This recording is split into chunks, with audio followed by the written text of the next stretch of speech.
Bonjour, bienvenue. Alors la présentation d'Oracle, le tarot des anges gardiens de Doreen Virtue et Radlaith Valentine. Alors c'est vrai que moi j'étais pas une fanatique de Doreen Virtue à la base. J'accrochais pas trop avec ce qu'elle faisait. J'avais acheté le tarot, non l'oracle de l'amour, ou enfin un truc comme ça de Doreen Virtue, et j'avais revendu le mien parce que ça me parlait pas du tout. Et en fait je me suis dit bon, on va essayer, celui-là m'attirait. Je me suis dit bon, on va tenter le coup. On va voir si j'arrive toujours pas à vibrer avec ces cartes ou si ça dépend des oracles qu'elle a fait. Donc le tarot des anges gardiens se présente sous cette forme. Je trouve que c'est un très très bon petit, comme on dit, doudou deck qui est bien pour les débutants ou pour les personnes qui veulent juste avoir un message, par exemple la couleur de leur journée ou qui ont des questions. Je trouve que c'est un tarot qui est très très bien fait pour ça et qui peut aussi être utile en consultation parce que les messages on le mérite d'être clairs.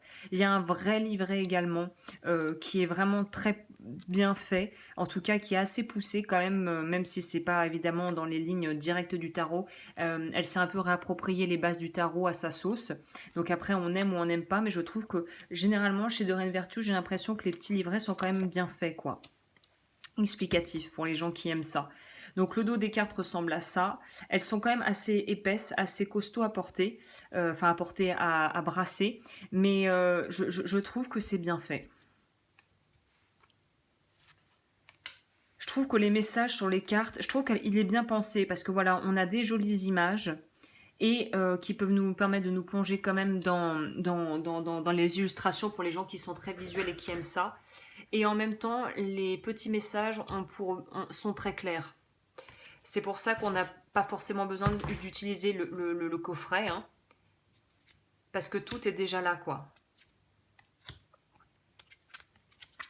Voilà, prospérité, c'est les deniers. Pensée, c'est les épées. Action, c'est les bâtons, je crois. Et il reste le dernier. Les majeurs sont en vert.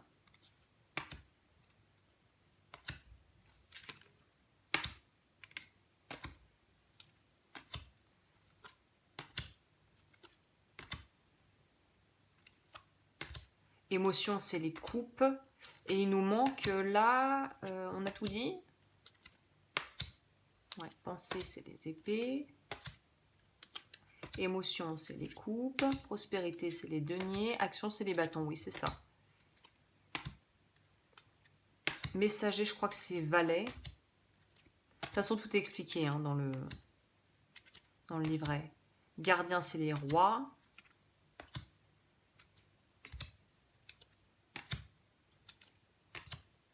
Si tu veux te le procurer, évidemment, tous les liens seront dans la barre d'infos.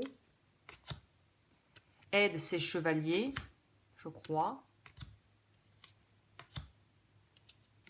Maître spirituel, on a l'ermite. Donc même au niveau des imageries, on voit bien qu'on a quand même quelques symbolismes, mais qui ont vraiment, elle s'est réappropriée le tarot, déjà qui est plutôt basé Rider-Waite. Hein. Donc je trouve que c'est un très joli deck pour commencer. Gardien, je me demande si c'est pas Reine.